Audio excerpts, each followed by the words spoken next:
Bismillahirrahmanirrahim. Assalamualaikum warahmatullahi wabarakatuh. Alhamdulillahi ala ihsani wa syukru lahu ala taufiqihi wa amtinani wa asyhadu an la ilaha illallah wahdahu la syarika lahu ta'ziman li sya'ni wa asyhadu anna Muhammadan abduhu wa rasuluhu da'ila ridwani. Allahumma salli alaihi wa ala alihi wa ashabihi wa ikhwani. Ikhwan dan akhwat yang dirahmati Allah Subhanahu wa taala. Pada kesempatan kali ini kita akan masuk pada pembahasan berikutnya, yaitu bab ke-6 tentang larangan mengagungkan kuburan. Ini adalah pembahasan yang sangat penting di tanah air kita, karena kita dapati ternyata para ulama Syafi'iyah, ya baik Imam Syafi'i, kemudian Imam Nawawi rahimahullahu taala, kemudian Ibnu Hajar al-Asqalani, kemudian Ibnu Hajar al-Haytami, demikian juga Ibnu Katsir dan banyak ulama dari ulama Syafi'iyah yang pernyataan-pernyataan mereka merupakan pendapat muktamad dalam mazhab Syafi'i, seperti Imam Nawawi atau demikian juga Ibnu Hajar al-Haytami, ya. Mereka dengan tegas mengatakan bahwasanya misalnya salat ke arah kuburan hukumnya haram karena bisa mengantarkan kepada kesyirikan. Kemudian juga tidak boleh mencari keberkahan atau salat di kuburan karena mencari keberkahan dan pengagungan. Banyak, ya, mereka telah menyatakan dalam kitab-kitab mereka, ya. Ya, terlebih lagi ternyata pengagungan terhadap kuburan dan penghuni kubur akhirnya bisa mengantarkan kepada kesyirikan, ya, terutama kuburan orang-orang soleh. Dan ini sudah dinyatakan oleh para ulama Syafi'iyah. Contoh seperti Ibnu Hajar berkata, wa qissatu salihin kanat mubtada'a ibadati qaumi nuhin hadhil asnama thumma tabi'ahum man ba'dahu ala dhalik, ya. Dan kisah tentang orang-orang soleh, ya, merupakan permulaan terjadinya peribadatan kaum Nuh terhadap patung-patung ini, yaitu karena orang-orang soleh, ya, itu Wad, Suwa, Yaguth, Ya'uq, Nasr, sebagaimana yang disebut dalam Al-Quran. Orang-orang soleh tersebut diagungkan, akhirnya diibadahi. Asalnya mereka orang soleh. Ini awal permulaan, kata Ibnu Hajar rahimahullahu ta'ala dalam Fathul Bari, ya, ini adalah permulaan dari timbulnya kesyirikan, yaitu kaum Nuh beribadah kepada berhala-berhala. Kemudian kata Ibnu Hajar rahimahullah, thumma tabi'ahum man ba'dahum ala dzalik. Kemudian orang-orang setelah mereka mengikuti, ya. Jadi tradisi pengagungan terhadap orang soleh akhirnya mengantarkan kepada peribadatan terhadap mereka, ini diikuti selanjutnya dan selanjutnya. Jadi bukan suatu hal yang sirna, tidak, tapi pengagungan terhadap orang soleh mengantarkan kepada peribadatan kepadanya, ini berlanjut, ya. Ibnu Katsir rahimahullah juga berkata, wa aslu ibadatil asnam, dan asal peribadatan terhadap patung-patung adalah minal mughalat fil qubur wa ashabiha, yaitu sikap berlebih-lebihan terhadap kuburan dan penghuni kubur, mengkultuskan kepada kuburan dan penghuni kubur. Jadi inilah yang terkadang kita pikirkan di tanah air kita. Banyak saudara-saudara kita yang mau bermadzhab Syafi'i tapi mengagungkan kuburan, ya, mengagungkan kuburan, sengaja salat di situ, mencari keberkahan di situ. Sementara ulama Syafi'iyah sudah melarang, ya. Jadi mereka meninggalkan ajaran mazhab Syafi'i, ya, kemudian melakukan pelanggaran-pelanggaran tersebut. Ikhwan dan akhwat yang dirahmati Allah Subhanahu wa taala, makanya suatu perkataan menarik dari Al-Imam Ibnu Qayyim rahimahullahu taala dalam kitabnya Ighatsatul Lahfan, di mana beliau ingin menjelaskan Rasulullah SAW sudah meletakkan aturan tentang kuburan. Tidak boleh begini, tidak boleh begini, tidak boleh begini, tidak boleh begini. Semua aturan ini dilanggar oleh kaum muslimin. Semua aturan ini dilanggar oleh kaum muslimin. Tidak lain Rasulullah SAW meletakkan peraturan-aturan tersebut agar kuburan tidak dikultuskan berlebih-lebihan. Bukankah Nabi pernah berkata, kuntu nahaitukum an ziyaratil kubur, fal'an fazuruha. Dulu aku pernah melarang kalian ziarah kubur, sekarang ziarahilah. Kenapa di awal-awal Islam Rasulullah SAW melarang ziarah kubur? Di antaranya perkataan Muhallab, karena dikhawatirkan bisa mengantarkan kepada kesyirikan. Karena orang-orang baru saja di awal Islam, baru saja meninggal kesyirikan. Dan di antara hal-hal yang berkaitan di sini adalah pengagungan terhadap penghuni kubur. Sampai-sampai Nabi pernah menutup celah melarang ziarah kubur secara mutlak. Kemudian Rasulullah membolehkan karena maslahatnya besar.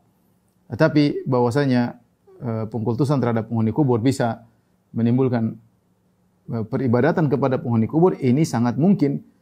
Kalau ada yang mengatakan tidak mungkin, kalau tidak mungkin, kenapa Rasulullah SAW begitu ketat dalam hal ini? Ya, lihat Rasulullah SAW, perhatikan, ketika Rasulullah SAW berbicara tentang kuburan, kata Ibnu Qayyim rahimahullahu taala, Rasulullah SAW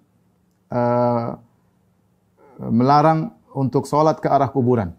Dan banyak kaum muslimin yang sholat ke arah kuburan. Bahkan kuburan taruh di arah kiblat, bahkan taruh di depan imam, di mihrab. Ya. Kemudian Rasulullah SAW melarang kuburan dijadikan masjid-masjid. Sementara sebagian kaum muslimin bangun masjid tempat ibadah di atas kuburan. Kuburan jadikan gede, kemudian ditaruh tempat orang masuk ke situ, kemudian jadikan tempat ibadah. Ya. Ya. Bahkan sebagian kuburan-kuburan dijadikan tempat peribadatan menyaingi masjid, kata Ibnu Qayyim rahimahullah taala. Orang makmur ke situ, ramai ke situ, sementara masjid tidak seramai itu. Ya, bahkan pernah saya mendapati suatu kejadian, ada kuburan, ada masjid yang tidak begitu ramai. Akhirnya ada yang kasih ide, kalau mau ramai, taruh kuburan di situ, ya, kuburan wali kayak kuburan habib kayak, supaya orang ramai datang. Karena kecenderungan orang bukan ke masjid, kecenderungan ada kuburannya. Kuburan ini yang menjadi berkah, menjadi sehingga ada ketergantungan, keterikatan kepada kuburan tersebut. Ya.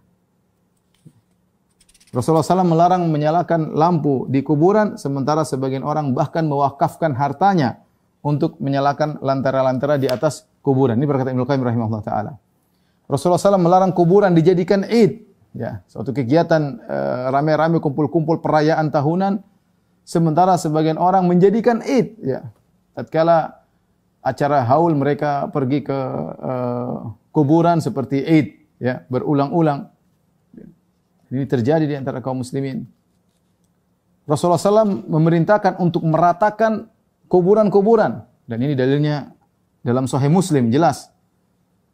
An Abil Hayyaj Al-Asadi, dari Abu Hayyaj Al-Asadi, beliau berkata, qala li Ali ibn Abi Thalib. Ali bin Abi Thalib pernah berkata kepada Abu Hayyaj Al-Asadi, ala aba'athuka ala ma ba'athani alaihi Rasulullah SAW. Maukah aku utus engkau, aku tugaskan engkau sebagaimana Rasulullah SAW pernah menugaskan aku.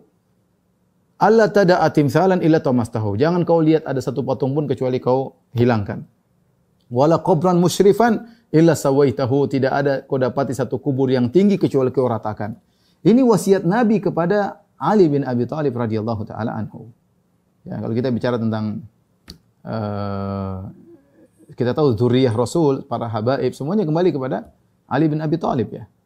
Kakek moyang mereka, Ali bin Abi Thalib, pernah disuruh oleh leluhur mereka, Nabi Muhammad SAW, Nabi menyuruh Ali untuk meratakan kuburan. Maka seharusnya keturunan Ali radhiyallahu anhu dan keturunan Nabi Muhammad SAW sekarang yang paling utama untuk menjalankan tugas yang pernah dikerjakan oleh nenek moyang mereka, Ali bin Abi Thalib, atas perintah Rasulullah SAW. Bukan sebaliknya, malah meninggikan kuburan, meramaikan kuburan, kemudian ya, dan bermacam-macam yang mereka lakukan, ya. Bukan sebaliknya. Harusnya mereka yang paling utama menjalankan hadis ini. Bukankah ini perintah Rasulullah SAW kepada Ali bin Abi Thalib? Sahih Muslim. Tidak ada yang ragu tentang kesahihan hadis ini. Ya.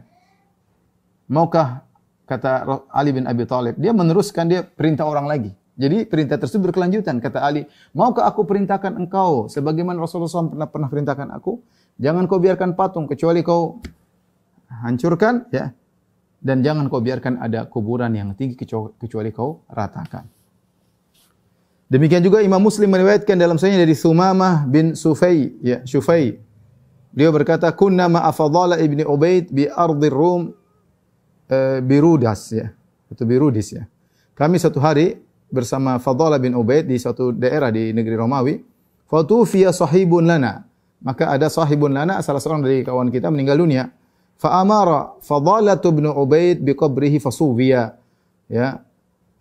Kemudian Fadhalah menyuruh agar sahabat kita tersebut dikuburkan, kemudian diratakan kuburan tersebut. Kemudian dia berkata, sami'tu Rasulullah SAW ya'muru bitaswiyatiha. Aku mendengar Rasulullah SAW memerintahkan untuk meratakan kuburan, bukan untuk ditinggalkan, bukan untuk diagungkan. Lihat, ini perintah Nabi SAW, kuburan diratakan, dilanggar oleh kaum muslimin. Bikin kuburan mewah-mewah, bikin kuburan besar-besar. Jadi kan ada kubah-kubahnya. Jadi seperti masjid. Ya, sampai sebenarnya di YouTube bagaimana kuburan ya seperti masjid. Bahkan kalau masuk ada salat tahiyatul kuburan, bukan tahiyatul masjid. Sehingga tadi kata Ibnu Qayyim menyaingi masjid-masjid yang ada. Bahkan orang lebih gandrung untuk ke kuburan daripada ke masjid. Kemudian juga Rasulullah SAW melarang untuk menyemeni atau mengapuri kuburan dan membangun di atasnya. Hal ini sebagian diriwayatkan oleh Imam Muslim dalam sahih dari Jabir bin Abdullah, ia berkata, "Naha Rasulullah SAW an yujassasal qabr." Rasulullah SAW melarang dikapuri kubur, wa an yuq'ada alaihi, dan dilarang untuk diduduki, wa an yubna alaihi, dan dilarang untuk dibangun di atasnya. Rasulullah SAW juga melarang untuk menulis di atas kuburan sebagaimana diriwayatkan oleh Abu Dawud dan Tirmidzi dalam sunan mereka dari Jabir. Naha Nabi SAW an tujassas al-qubur wa an yuktab 'alaiha wa an yubna 'alaiha.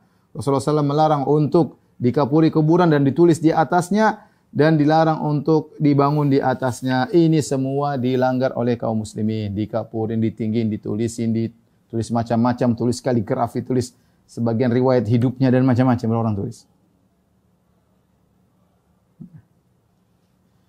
Dan ini yang disampaikan oleh Imam Ibnu Qayyim rahimahullahu taala sekarang dilanggar oleh kaum muslimin secara umum. Bahkan di antara hal yang kita baca sejarah bagaimana pemerintah Arab Saudi ketika mereka berkuasa di Hijaz, maka dulu kuburan-kuburan baki tinggi-tinggi diratakan oleh mereka, dikembalikan sebagaimana cara pengkuburan di zaman sahabat. Hal ini menjadikan sebagian orang marah-marah ya. Bahkan saya pernah dengar kajian di YouTube, lihat itu orang-orang Wahabi mereka meratakan kuburan. Subhanallah, yang suruh Nabi Muhammad SAW, yang disuruh Ali bin Abi Thalib, kemudian perlakuan itu dianggap salah. Itu kalau siapa lagi yang menjalankan sunnah Nabi SAW kalau harusnya kita bersyukur ada yang bisa menjalankan sunnah Nabi SAW. Nabi ketat masalah kuburan. Karena fitnah kubur begitu besar. Begitu mudah orang tertarik dengan mengkultuskan penghuni kubur ya. Bahkan kenyataannya ikhwan, orang mengkultuskan seseorang setelah meninggal lebih hebat daripada pengkultusannya ketika dia masih hidup. Dan ini banyak kejadian seperti ini. Yang kita dapati sekarang orang masih hidup saja dikultuskan berlebih-lebihan. Padahal bukan siapa-siapa orang tersebut. Dikultuskan, dibilang macam-macam. Bagaimana kalau sudah meninggal dunia? Lebih parah lagi. Dan betapa banyak kesyirikan terjadi, bukan mereka disembah ketika masih hidup, tapi setelah meninggal dunia. Lihat pertama bagaimana kisahnya kaum Nabi Nuh. Wad, Suwa, Yaguth, Ya'uq, Nasr. 5 orang ini orang soleh. Ketika mereka masih hidup tidak disembah. Tapi ketika mereka meninggal, maka syaitan mewahyukan secara bertahap. Suruh bangun patung sebagai, dinamakan dengan nama-nama mereka sebagai kenangan untuk memotivasi orang yang melihat patung-patung mereka. Lama-lama nusyal ilmu fa'ubidat, ilmu dilupakan, lama-lama akhirnya disembah. Kapan disembah? Setelah mereka meninggal dunia. Ya. Lata kana yalitu as-sawiqa lil hujjaj. Lata, orang soleh, dahulu kerjaannya adalah membagi-bagi adonan makanan kepada para jemaah haji. Ketika dia meninggal baru disembah. Di kuburannya dibuat patung, disembah. Kapan disembah? Setelah meninggal dunia. Ketika masih hidup enggak. Tidak usah kita bicara misalnya Siddhartha Gautama. Siddhartha Gautama ketika dia masih hidup tidak ada yang ngomong dia Tuhan. Bahkan dia tidak mengatakan dia seorang nabi. Tapi ketika dia sudah wafat dan keyakinan mereka masuk ke alam nirvana, disembah sekarang. Kapan disembahnya? Setelah meninggal. Nabi Isa alaihissalam ketika masih hidup disembah? Enggak disembah. Ketika masih hidup enggak disembah. Tapi ketika diyakini mati oleh pengikutnya, kemudian kalau Islam kan diangkat ya. Baru kemudian setelah dia tiada setelah tiada di atas muka bumi baru kemudian disembah oleh para pengikutnya ya. Dan banyak seperti itu ya. Jadi justru ketika meninggal maka dianggap semakin hebat, semakin mencapai tingkatan tinggi, akhirnya malah disembah. Karenanya pengkultusan terhadap penghuni kubur ini mengantarkan penghuni kubur tersebut suatu saat akan disembah. Maka Rasulullah SAW benar-benar memasang aturan-aturan yang ketat tentang kuburan. Tadi sudah kita sampaikan, tidak boleh sholat ke arah kuburan, tidak boleh bangun kuburan, tidak boleh bangun masjid di atas kuburan, tidak boleh dikasih nama, tidak boleh ditulis, tidak boleh dikapuri, tidak boleh dikasih lampu, ya. Kemudian tidak boleh tinggal, harus diratakan, bahkan perintah untuk diratakan, ya. Ya, ini semua agar terjauhkan masyarakat dari pengkultusan terhadap kuburan. Tapi ikhwan dan akhwat yang dirahmati Allah Subhanahu wa taala, kita akan menukil beberapa perkataan para ulama Syafi'iyah tentang hal ini agar kita tahu bahwasanya ini bukan hal yang bukan jangan sampai kita dituduh macam-macam sementara ulama Syafi'i juga mengatakan demikian. Lihat An-Nawawi rahimahullahu taala berkata dalam kitabnya Al-Majmu' Syarhul Muhadzab Syirazi ya. Beliau berkata wattafaqat nususus Syafi'i, dan nas-nas al-Imam Syafi'i wal ashab dan nas-nasnya pernyataan Imam Syafi'i dan Al-Ashab. Al-Ashab maksudnya para ulama besar mazhab Syafi'i. Ya, ulama-ulama besar mazhab Syafi'i ya. Ala karahati bina'i masjidin alal qabr. Di mana mereka sepakat dibencinya membangun masjid di atas kuburan. Sawa'un kanal mayyitu masyhuran bis shalah aw ghairihi. Apa saja, sama saja apakah mayatnya terkenal dengan kesolehannya atau selainnya. Li umumil ahadits, karena keumuman hadis-hadis yang melarang akan hal tersebut. Qala Syafi'i wal ashab. Berkata Imam Syafi'i rahimahullah dan ashab, itu para ulama besar mazhab Syafi'i, wa tukrahu salatu ilal kuburi sawa'un kana al mayyitu salihan aw ghairahu, dan dibenci atau dimakruhkan salat ke arah kuburan apakah mayitnya orang saleh atau bukan. Ya. Qala al-Hafiz Abu Musa, qala al-Imam Abu Hasan Az-Za'farani rahimahullah, wala yusalli ila qabrin wala indahu tabarrukan bihi wa i'dhaman lahu lil ahadits. Maka tidak boleh seorang salat ke arah kuburan dan tidak boleh salat di sisi kuburan. Tabarrukan bihi dalam rangka mencari keberkahan, wa i'dhaman lahu dalam rangka mengagungkan penghuni kubur, hukumnya tidak boleh. Jelas perkataan Imam Syafi'i, perkataan ulama-ulama besar mazhab Syafi'i, mereka sepakat tidak boleh seorang salat ke arah kuburan, tidak boleh seorang salat di sisi kuburan, ya, dan dalam rangka untuk mencari keberkahan tidak boleh, ya, dalam rangka untuk mengagungkan penghuni kubur. Ini perkataan nukilan dari Nawawi, menukil dari Imam Syafi'i. Adapun perkataan Imam Syafi'i dalam kitabnya Al-Um, beliau mengatakan wa uhibbu alla yuzad fil qabr turabun min ghairihi, dan aku suka agar kuburan ketika dikubur tidak mengambil tanah dari tempat lain. Cukup dari hasil galian tadi ditaruh kembali, maka sudah agak cukup tinggi. Walaysa bi ayyakuna fihi turabun min ghairihi ba'sun idzan idza zida fihi turabun min ghairihi irtafa'a jiddan. Tidak mengapa kalau ditambah, ya, dari tanah yang lain ditambah hanya sekedar tanah, kata Imam Syafi'i masih tidak mengapa, ya. Tapi lebih suka jika tidak ditambah dari tanah yang lain. Karena ditambah tanah lain bisa menjadi tinggi. Wa innama uhibbu an yusakhkhisa ala wajhil ardi shibran aw nahwahu. Yang saya sukai yaitu ditinggikan kira-kira sejengkal atau yang semisalnya. Wa uhibbu alla yubna, dan aku suka untuk tidak dibangun di atasnya. Wala yujassas, dan tidak disemen, tidak dikapurkan. Fa inna dzalika yushbihu zinata wal khuyala. Karena perbuatan tersebut disemen, dibangun, ini seperti perbuatan yang menuju kepada penghiasan kuburan dan kesombongan. Al-khuyala. Ya. Ingat, orang kadang-kadang sombong dengan rumahnya, kadang-kadang sombong dengan kuburan. Ini isyarat dari Imam Syafi'i. Walaisal mautu mawdhi'a wahidin minhuma. Dan namanya kematian bukan tempat untuk perhiasan-perhiasan, bukan tempat untuk bangga-banggaan. Walam ara kubural muhajirin wal ansar mujassasah, dan aku melihat tidak ada di kuburan kaum muhajirin, kaum ansar yang dikasih semen, tidak ada. Ini perkataan Imam Syafi'i rahimahullah, dilanggar sekarang oleh para pengikutnya. Ya. Sekarang buka lagi kuburan mahal-mahal. Ya, Islam orang meninggal, sudah meninggal kasih kain kafan, selesai. Mau gaya-gaya apa lagi? Mau pakai baju mewah, mau pakai jas, mau pakai jam tangan mahal, mau pakai emas, masukkan kuburan, apa faedahnya? Apa faedahnya? Itu semua harta tinggalkan buat ahli waris yang masih hidup. Kamu di alam barzah tidak perlu itu semua. Dan kuburan bukan tempat untuk bergaya-bergayaan. Oleh karenanya saya ingatkan, tidak boleh seorang kemudian beli kuburan yang mahal-mahal, mubazir, ya. Sementara tidak perlu hal tersebut. Berinfak di jalan Allah, mending infak di jalan Allah, kemudian uangnya buat di atas namakan mayat tersebut. Tapi beli kuburan sampai miliaran, misalnya ratusan juta. Buat apa, ya akhi? Ya.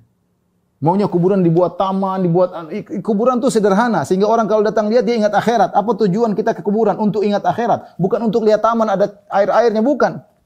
Agar kita ingat akhirat, zurul kubur, kamu nanti seperti ini di bawah tanah, kau akan tinggalkan seluruh hartamu, bukan untuk kita lihat taman-taman, enggak. Tujuan kita untuk ingat akhirat. Sehingga kalau kuburan taman-taman seperti kuburan orang Nasara, yang dilihat ya sedih, ini sudah mati. Ya. Tapi beda kalau kita lihat kuburan sederhana. Ya. Lihat bagaimana Raja Fahad. Raja Fahad yang kaya raya waktu meninggal dikubur begitu aja. Kain kafan masukin. Sampai konon saya dengar ada sebagian masyarakat cerita, sampai ada seorang pendeta masuk Islam gara-gara lihat seperti itu. Lihat seorang raja kaya raya dikuburkan sederhana. Karena kata Imam Syafi'i rahimahullah taala tadi, perhatikan fa innahu fa inna dzalika yushbihu zina wal khuyala. Ya, mengapuri, menyemeni kuburan, meninggikan kuburan itu seperti perhiasan dan kesombongan.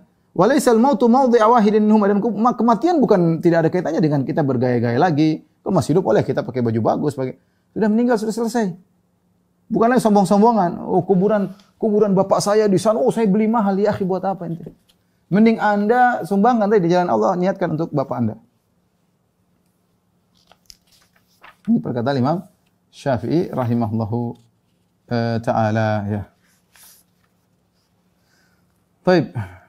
Dan ini adalah nukilan-nukilan yang kuat, ya, karena tadi saya katakan dinukil oleh Imam Nawawi. Imam Nawawi muhaqqiqul mazhab. Kalau ingin tahu mazhab, kalau Imam Nawawi Rafi'i sudah sepakat, itulah mazhab Imam Syafi'i. Apalagi Nawawi rahimahullahu ta'ala menukil dari Imam Syafi'i dan ashab dengan para ulama Syafi'iyah. Para ulama kibar Syafi'iyah. Apalagi dikatakan wattafaqat nususus Syafi'i wal ashab. Perkataan Imam Syafi'i sepakat dengan perkataan para ulama mazhab Syafi'i. Kemudian tadi sudah kita nukilkan juga perkataan Imam Syafi'i rahimahullah dari kitabnya Al-Umm. Imam Nawawi juga berkata dalam kitabnya Majmu' Syarh Al-Muhadzab, beliau berkata, "La yajuzu an yutafa bi qabrihi sallallahu alaihi wasallam." Tidak boleh seorang tawaf di kuburan Nabi sallallahu alaihi wasallam. Kuburan Nabi bukan tempat tawaf, tawaf di Ka'bah. Ada sebagian orang ingin tawaf di kuburan Nabi. Wa yukrahu ilsaqu adh-dhahri wal batni bi jidaril qabr. Tidak, dan dibenci ini haram, ya. Dibenci menempelkan pundak dan perut ke dinding kuburan Nabi sallallahu alaihi wasallam. Qalahu Abu Abdullah Al-Halimi. Abu Abdullah Al-Halimi berkata demikian, ya. Mungkin di kitab apa? Syarah Syu'abul Iman, ya. Al-Minhaj.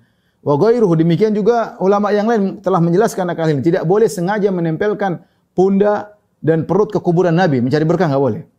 Wa yukrahu mashu bil yadi wa taqbiluhu. Dan juga dibenci seorang mengusap tangannya di kuburan, kemudian mencium kuburan juga tidak disukai, dibenci. Balil adabu an yab'uda minhu kama yab'udu minhu law hadarahu fi hayatihi sallallahu alaihi wasallam. Ya, tapi adab untuk menjauh dari kuburan tersebut. Ya. Sebagaimana Nabi masih hidup, kita tidak dekat-dekat tapi agak jauh sebagai bentuk adab.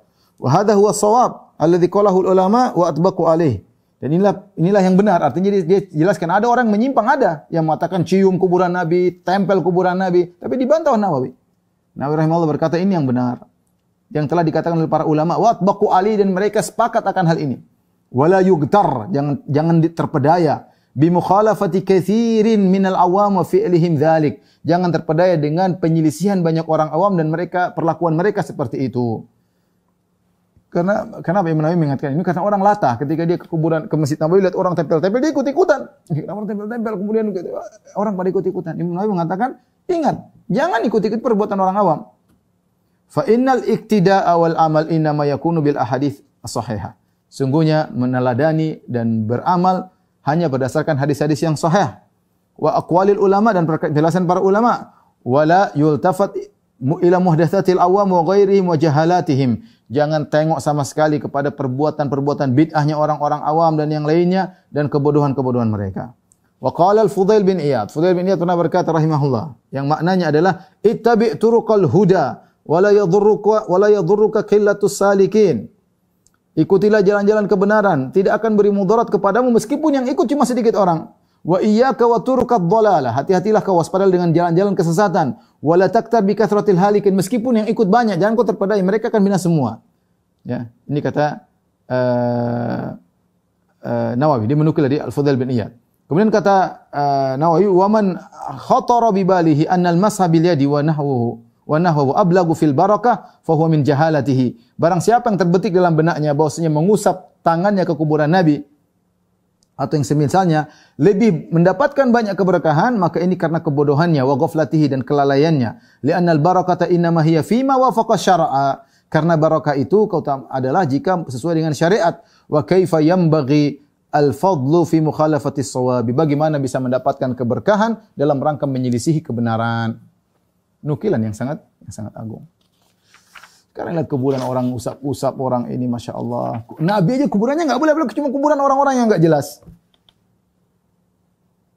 Terkadang yang melariskan, terkadang memang mau cari dunia, dia jadi sadananya, penjaganya. Kalau kuburan ramai dia dapat penghasilan, memang ada kemauannya. Terkadang itu nenek moyangnya sehingga dia menjadikan kuburannya keramat, orang pada mengagungkan kuburan tersebut supaya dia kena kebahagiaan diagungkan. Itu kakek saya, jadi dia juga dihormati oleh masyarakat karena masyarakat mengagungkan kakeknya yang sudah dikubur. Setan semua, setan. Kembali kepada duniawi, ya, ingin dapat sebagian cercah dunia atau ingin dapat pengagungan, ya. Saya pernah pergi ke suatu tempat, dipasang pipa untuk sampai kepada kuburan tersebut keluar air. Sengaja dipasang sehingga dikatakan kuburan ini bersumber air. Subhanallah. Saya diceritakan sama kawan-kawan di sana. Supaya apa? Supaya anak keturunannya tetap dihormati. Padahal mereka yang pasang pipa dari ini, kemudian dikeluarkan di areal kuburan, air berkah. Masyarakat dibodoh-bodohi dengan urusan kuburan. Hati mereka tergantung kepada kuburan. Ini terjadi. Ibn Hajar Al-Haytami dalam Fatwa Al-Fiqh Al-Kubra pernah ditanya, "Wa ma qaulukum fassahallahu fi muddatikum a'ada alaina min barakatikum fi qawli syaikhain fil janaiz yukrahu al-bina' 'ala al-qabr." Wa qala fil wasiyah tajuz wasiyah li imarati quburil ulama was salihin lima fi dzalika min ihya. Ini ditanya tentang bagaimana pendapat Syekhain Nawawi di antaranya, ya, dimakruhkan bangun di atas kuburan, ya. Kemudian beliau menjawab, perhatikan sini. Al-manqul al-mu'tamad kama jazama bihi an-Nawawi fi syarh al-muhadzab hurmatu. Yang tadi saya nukilkan Imam Nawawi mengatakan, Imam Syafi'i mengatakan yukrahu, dimakruhkan, dibenci. Jangan seorang menyangka hukumnya cuma makruh. Saya ingin jelaskan hal tersebut. Jangan disangka cuma makruh. Istilah dibenci bisa jadi menurut ulama zaman dahulu maksudnya haram, dan itu banyak perkataan Imam Ahmad sering mengatakan akrahu, aku benci. Seperti dia pernah mengatakan aku benci menyembelih dengan nama selain Allah. Padahal kita tahu syirik, ya. Seperti itu. Jadi ada lafal-lafal mereka aku benci bukan berarti makruh hukumnya. Maka harus lihat istilah mereka maksudnya apa. Ternyata lihat Ibnu Hajar Al-Haytami menjelaskan. Maksud dari Imam Nawawi mengatakan, Imam Syafi'i mengatakan aku benci maksudnya haram. Perhatikan, al-manqul al-mu'tamad kama jazama bihi Nawawi, yang dinukilkan dan yang jadi pegangan sebagaimana dipastikan oleh Nawawi fi Syarhil Muhadzab dalam kitabnya Al-Majmu', hurmatul bina fil maqbarah al-musabbalah. Diharamkan buat bangunan di atas kuburan, ya, yang kuburan umum, ya. Fa in buniya fiha hudima. Kalau dibangun maka harus dihancurkan. Wala farqa fi dzalika baina quburis salihin wal ulama wa ghairihim. Tidak ada bedanya antara kuburan salihin, kuburan ulama dan selain mereka. Ya. Kemudian beliau menjelaskan, "Wa ma fil khadim mimma yukhalifu dzalika dhaif." Memang ada perkataan ulama Syafi'iyah yang mengatakan boleh, seperti di Al-Khadim, yaitu Khadim Raudhah. Tapi itu pendapat yang lemah, kata beliau. La yultafutu ilai. Jangan ikut pendapat itu. Kalau kita bilang ada pendapat, ada. Tapi ini kita cari pendapat yang muktamad menurut mazhab Syafi'i, tidak boleh. Ustaz, ada kan pendapat lain? Ada, tapi dibantah oleh Ibnu Hajar Al-Haytami, dan dia adalah muhaqqiqul madhab yang tahu persis tentang mana pendapat yang muktamad di kalangan para ulama Syafi'i. Kemudian beliau berkata, "Wa kam ankarul ulama ala bani qubbatil Imam Syafi'i." Betapa sering para ulama mengingkari orang-orang yang bangun kubbah di atas kuburan Imam Syafi'i, wa ghairiha, dan kuburan yang lain. Wa kafa bi tasrihim fi kutubihim inkaran, dan cukup pengingkaran mereka tulis di buku-buku mereka. Beliau menjelaskan bahwasanya tidak boleh membangun kuburan dibangun, apalagi kubbah, meskipun kuburan Imam Syafi'i tidak diperbolehkan. Beliau juga berkata, Ibnu Hajar Al-Haytami, wa wajaba ala wulatil amr hadimul abniyah. Wajib bagi pemerintah, penguasa untuk menghancurkan bangunan-bangunan allati fil maqabiril musabbalah. Yang dibangun di kuburan umum itu yang tinggi-tinggi hancurin, kata dia. Walau qad afta jama'atun min udhama'i Syafi'iyyah bihadmi kubbatil Imam Syafi'i. Sungguh sekelompok ulama dari ulama pembesar-besar ulama Syafi'iyah, mereka telah berfatwa untuk menghancurkan kubahnya yang dibangun, kubahnya Imam Syafi'i. Itu kuburan dibangun di atas kuburan, kubah yang dibangun di atas kuburan Imam Syafi'i. Bayangkan, bukan cuma masjid kasih kubah, kuburan kasih kubah. Wa in surifa 'alaiha ulufun minad dananir, meskipun untuk bangun kubah tersebut di atas kuburan Imam Syafi'i telah dikeluarkan ribuan dinar, ya. Satu dinar 4/4 gram emas. Jadi artinya uang mungkin miliaran, atau untuk bangun kubah tidak perlu hancurkan. Ya.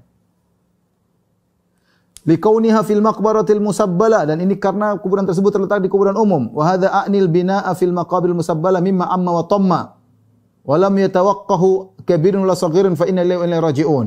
Dan maksud saya adalah membangun bangunan di atas kuburan-kuburan umum. Ini perkara yang mimma amma wa tamma, yang telah menjalar. Perhatikan kata dia, menjalar di mana-mana. Walam yatawaqqahu kabir wala shaghir. Orang-orang tidak mempedulikannya, tidak menjauhkan dari perbuatan tersebut, baik orang besar maupun orang kecil. Fa inna lillahi wa inna ilaihi raji'un, ya. Tidak terkecuali orang-orang tidak ada yang mengingkari, maka inna lillahi wa inna ilaihi raji'un, musibah.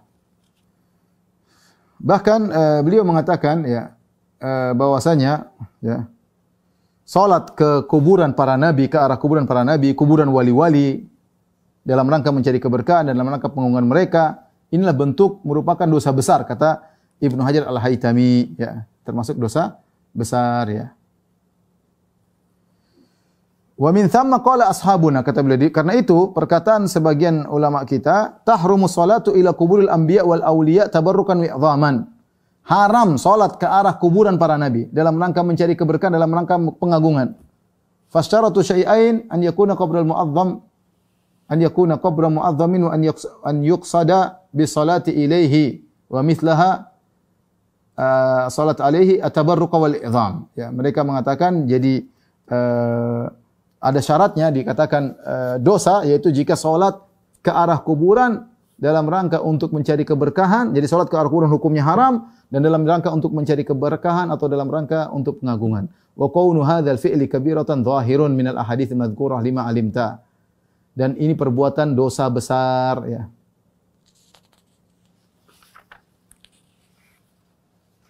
Jadi intinya inilah ikhwan dan akhwat rahmatillah subhanahu wa taala, mazhab al-Imam Syafi'i dan juga para ulamanya dalam masalah pengagungan terhadap kuburan hukumnya haram. Tapi apa sebab pengagungan terhadap kuburan hukumnya haram? Secara umum ada dua sebab. Sebab pertama adalah agar tidak bertasyabuh dengan ahlul kitab. Ya, tidak bertasyabuh dengan ahlul kitab. Oleh karenanya Rasulullah SAW menyuruh kita untuk menyelisih ahlul kitab. Jangankan dalam masalah peribadatan, bahkan masalah duniawi saja Rasulullah SAW suruh selisih. Kata Rasulullah SAW, selisih orang musyrikin. Wafirul liha, lebatkanlah jenggot. Wa ahfus syawarib, dan potonglah kumis kalian. Sampai dalam masalah dunia pun Rasulullah suruh mengingkari, apalagi masalah akhirat. Rasulullah SAW melarang misalnya faslun baina ma baina siyamin wa siyami ahlul kitab aklatus sahur. Perbedaan puasa kita dan puasa mereka ahlul kitab adalah makan sahur, maka makan sahur. Rasulullah mengatakan la yazalun nasu bi khair ma'jal fitr. Orang-orang masih dalam kebaikan selama mereka menyegerakan buka berpuasa, takjil. Ya. Kenapa? Karena ini menyelisih ahlul kitab ya. Adapun berkaitan dengan kuburan khusus dari Aisyah radhiyallahu anha. Nabi sallallahu alaihi wasallam qala, Rasulullah SAW bersabda, fi maradhihi alladhi mata fi, ketika Rasulullah SAW sakit dan dia meninggal dalam sakit tersebut. La'anallahu ya al-yahuda wan nasara. Allah melaknat Yahudi Nasrani. Kenapa? Ittakhadhu qubur anbiya'i masajida. Dilaknat mereka Yahudi Nasrani karena mereka menjadikan kuburan-kuburan nabi mereka sebagai masjid, tempat ibadah. Qalat, kata Aisyah, walaula dzalika la abrazu qabrahu. Kalau bukan karena perkataan Nabi yang Nabi ucapkan menjelang wafatnya, tentu kuburan Nabi akan dipindahkan ke tanah lapang, mungkin ke Baqi dan yang semisalnya. Namun para sahabat khawatir kalau kuburan Nabi dipindahkan, dibuka umum, orang-orang akan datang mengagungkannya sebagaimana orang Yahudi Nasara. Mereka paham ketika Nabi mengatakan la'anallahu yahuda wan nasara ittakhadhu qubur anbiya masajida. Allah melaknat Yahudi Nasrani menjadikan kuburan nabi mereka sebagai masjid, membuat para sahabat khawatir, paham kalau bukan karena hadis ini, kata Aisyah, walaula dzalik, kalau bukan karena hadis ini, la abrazu qabrahu ghairu anni akhsha an yuttakhadha masjida. Kalau bukan karena ini, tentu mending kuburan Nabi ditaruh di pemakaman umum, bukan di rumah Aisyah. Tetapi aku khawatir kuburan Nabi akan dijadikan sebagai masjid. Ya. Aisyah khawatir. Kemudian orang sekarang mengatakan, apa itu orang Wahabi asal ngomong? Emang ada orang ke kuburan? Emang kenapa kalau ke kuburan sholat di situ? Apa masalahnya? Jangan bilang mereka syirik-syirik. Kita tidak menuduh orang syirik ya akhi, tidak. Tapi ini sarana. Sarana. Lagi pula bisa orang terlaknat karena menjadikan kuburan sebagai tempat ibadah. Bahkan menjadikan kuburan lebih ramai daripada masjid. Dalam hadis yang lain, Rasulullah SAW pernah berbicara tentang hal ini lima hari sebelum beliau wafat. Kata beliau, ala wa inna man kana qablakum kanu yattakhidhuna qubur anbiya'ihim wa salihihim masajida. Ketahuilah bahwasanya orang sebelum kalian dahulu mereka menjadikan kuburan nabi-nabi mereka dan kuburan orang saleh-saleh mereka sebagai masjid. Ala fala tattakhidhul qubur masajid. Janganlah kalian menjadikan kuburan sebagai masjid-masjid. Inni anhaakum an dzalik. Aku melarang kalian dari melakukan hal tersebut. Ya, ketika Rasulullah SAW juga dalam panas yang amat sangat, Rasulullah SAW tutup kepalanya dengan, kemudian Rasulullah buka lagi karena sudah mungkin sulit bernafas. Ya, sesak. Maka Rasulullah berkata dalam kondisi sakit seperti itu, dalam kondisi parah beliau berkata, "Laknatullah 'alal yahud wan nasara." Allah melaknat Yahudi Nasrani. Ittakhadhu qubur anbiya masajida. Karena mereka menjadikan kuburan Nabi sebagai masjid. Kenapa Nabi ingatkan ini? Agar kuburannya tidak dijadikan masjid. Rasulullah ulang-ulang menjelang dia meninggal dunia. Kalau ini bukan perkara yang dikhawatirkan, ngapain Rasulullah ngomong menjelang meninggal? Karena sebagian orang menggampangkan, ikhwan. Ya, ente jangan bicara-bicara kuburan. Ya, Nabi ngomong mau meninggal di masalah ini. Apa ini perkara yang tidak dikhawatirkan? Kalau tidak dikhawatirkan, berapa Nabi perhatian ngomong seperti ini menjelang meninggal dunia? Ini berarti sesuatu yang dikhawatirkan oleh Rasulullah SAW dan terjadi, ikhwan. Orang minta ke kuburan. Hati mereka katakan kuburan lebih ramai kadang daripada masjid. Lebih khusyuk kalau beribadah di kuburan, lebih khusyuk kalau berdoa di kuburan, lebih khusyuk kalau salat, lebih khusyuk kalau baca Quran di kuburan daripada di masjid. Jadilah masyahid kuburan, area kuburan dijadikan masjid lebih menyaingi masjid-masjid yang ada yang rumah Allah Subhanahu wa taala. Kata Aisyah, yuhadziru ma sana'u. Nabi SAW peringatkan perbuatan orang Nasrani dan Yahudi jangan diikuti, ya. Dan hadis-hadis seperti ini banyak, ya. Hadis ini seperti ini banyak. Intinya, kenapa kita dilarang untuk mengagungkan kuburan? Sebab pertama, karena bertasyabuh dengan Yahudi dan Nasara. Bertasyabuh, kegiatan mereka seperti itu.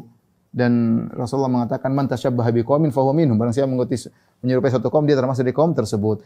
Sebab kedua, karena mengagungkan kuburan, menjadikan kuburan sebagai tempat ibadah, salat dan yang lain bisa mengantarkan kepada kesyirikan, ya. Makanya Rasulullah SAW berdoa, Allahumma la taj'al qabri wathanan. Ya Allah, jangan kau jadikan kuburanku sebagai berhala. La'anallahu qauman ittakhadhu qubur anbiya masajid. Allah melaknat kaum yang menjadikan kuburan nabi mereka sebagai masjid.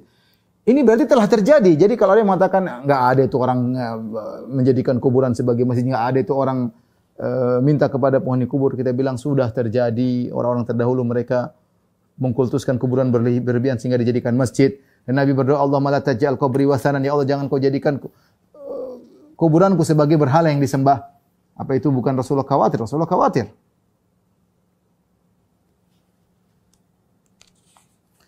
Dan ada perkataan indah dari Syaukani, saya ingin bacakan. Bagaimana orang mudah terpengaruh ketika melihat kuburan yang diagungkan, lama-lama mereka punya keyakinan. Saya baca pelan-pelan. Imam Syaukani rahimahullah ta'ala, ulama besar di Yaman, dalam kitabnya Syarhus Sudur bi Tahrimi Raf'il Qubur, beliau berkata, fala syakka wala raiba, tidak diragukan lagi, annahu yamtali'u qalbuhu ta'dhiman lidzalikal qabr wa yadhiqu dhihnuhu an tatawwurin ma li hadzal mayyit, an tasawwurin ma li hadzal mayyit min al manzilah wa yadkhuluhu min ar-raw'ah wal mahabah ma yazra'u fi qalbihi min al aqaid asy-syaitaniyah. Tidak diragukan kalau seorang datang kuburan yang diagungkan, maka hatinya akan dipenuhi pengagungan terhadap penghuni kubur tersebut. Dan otaknya jadi sempit, tidak bingung apa ini, ada apa orang ini penghuni kubur. Ya, kedudukannya tentu sangat tinggi. Maka masuk dalam hatinya karismatik, macam luar biasa. Seperti itulah kira-kira. Minal mahabah, yaitu karismatik kalau bahasa, yaitu kagum atau dan semisalnya. Hal ini semua yang timbul dalam hatinya, pengagungan, melihat ini kuburan karismatik dan luar biasa. Ma yazra'u fi qalbi minal aqid syaitaniyah. Ini semua bisa menanamkan dalam hatinya akidah-akidah syaitan. Ini yang bilang Syaukani. Allati hiya min a'dhami maqaid syaitanil muslimin. Ini merupakan makar yang paling besar dari syaitan kepada kaum muslimin. Wa asyaddu wasailihi, dan ini wasilah yang paling kuat ila dhalalil ibad, dalam rangka untuk menggiring manusia kepada kesesatan. Ma yuzalziluhu anil Islam qalilan qalilan, yang membuat dia terlepas dari Islam sedikit demi sedikit. Islam jadi goncang karena dia terjerumus dalam hal seperti ini. Hatta yatlubu min sahibi dzalikal qabr, akhirnya lama-lama dia minta kepada penghuni kubur. Ma la yaqdiru alaihi Allah Subhanahu wa taala, yang tidak ada yang bisa mengabulkan kecuali Allah Subhanahu wa taala. Fa yasiru fi idadil musyrikin, kalau dia sudah minta pada penghuni kubur perkara yang tidak bisa Allah, tidak ada yang bisa berikan kecuali Allah, misalnya, Mbah, saya tidak punya anak. Ini syirik dan tidak bisa kasih anak kecuali siapa? Allah Subhanahu wa taala, maka dia termasuk golongan kaum musyrikin. Kemudian kata Imam Syaukani, wa qad yahsulu lahu hadza syirku bi awwali ru'ya lidzalikal qabr. Bisa jadi perasaan seperti ini dan punya keyakinan terhadap penghuni kubur bisa jadi terjadi langsung pertama kali lihat kuburan. Kenapa bisa terjadi langsung? Kenapa ketika dia melihat kuburan tersebut, alladzi sara ala tilka sifah, yang luar biasa dihiasi, Wa inda awwali zawratin lahu idh la budda an yakhtara bi ali anna hadhihi al-inayah al-balighah. Meskipun dia baru pertama kali ziarah kuburan tersebut, tentu dalam benaknya tidaklah mungkin orang-orang begitu beri perhatian kepada kuburan ini. Ditinggikan, dikasih lampu, tulis kaligrafi, disediakan Quran untuk baca di situ, orang salat di situ. Tidak mungkin orang-orang yang masih hidup punya perhatian terhadap kuburan ini. Bimithli hadzal mayit la takunu illa li faidatin yarjuna, karena mereka ingin faedah dari mayat tersebut minhu. Apakah kebutuhan yang mereka inginkan dari sembahan-sembahan tersebut kebutuhan duniawi atau kebutuhan ukhrawiyah? Fa istasghiru nafsuhu binisbati ila man yara min asbahil ulama, maka dia menganggap dirinya lemah jika dibandingkan dengan para ulama, ya. Za'iran lidzalikal qabr, dan dia datang untuk menziarahi kuburan yang sedang menziarahi kuburan. Wa akhifan alaihi wa mutamassihan bi arkanihi. Dilihat ada orang ulama pergi ke kuburan, ternyata usap-usap, pegang tiang-tiang kuburan. Ya, dia siapa? Ada orang seperti itu, dia tambah semakin menjadi-jadi. Ulamanya saja begitu, apalagi saya. Gampangannya kira-kira demikian, ya. Oleh karena ikhwan dan akhwat yang dirahmati Allah Subhanahu wa taala, hati-hati tentang masalah pengagungan terhadap kuburan, karena ini di antara sarana yang mudah mengantarkan orang kepada kesyirikan. Tadi saya sudah nukil perkataan Imam Syafi'i. Wa aslu ibadatil asnam minal mughalat fil qubur wa ashabiha. Di antara sebab terjadinya penyembahan terhadap berhala karena sikap berlebihan kepada kuburan dan sikap berlebihan terhadap penghuni kubur. Saya ingatkan ada sebagian dai menggampangkan hadisnya, mengatakan yang dilarang Rasulullah mengatakan la tusallu ilal kubur. Jangan kalian salat ke arah kuburan, dan tadi sudah kita jelaskan tidak diperbolehkan karena sarana mengantarkan kepada penghubungan terhadap penghuni kubur. Ada sebagian dari mengatakan itu maksudnya bukan salat, jangan salat kalian ke arah kuburan, tapi maksudnya jangan minta kepada penghuni kubur, jangan sujud kepada penghuni kubur. Dan ini salah. Rasulullah ketika melarang la tusallu ilal kubur, jangan kalian salat ke arah kuburan, bukan masalah tujuan tapi masalah sarana yang bisa mengantarkan ke tujuan. Rasulullah tidak mengatakan jangan, para sahabat tahu tidak boleh minta kepada penghuni kubur, tidak boleh syirik kepada penghuni kubur, tapi Rasulullah melarang yang di bawah itu, yaitu sekedar salat meskipun karena Allah tapi ke arah kuburan tidak boleh menurut Nabi sallallahu alaihi wasallam, karena itu bisa mengantarkan kepada pengagungan.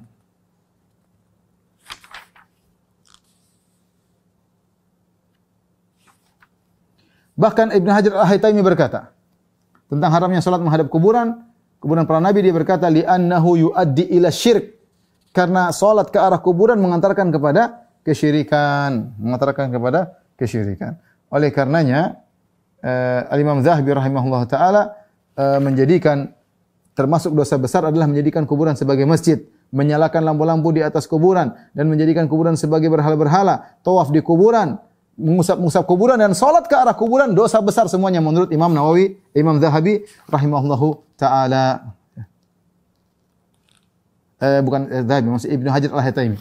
Ibnu Hajar Al-Haytami. Taib, ini saja ikhwan dan akhwat yang dirahmati Allah Subhanahu wa taala, sebagai nukilan dari ulama Syafi'iyah. Tadi kita nukil dari Imam Syafi'i, Imam Nawawi, kemudian Ibnu Hajar Al-Haytami, ya, kemudian dari Ibnu Hajar, dari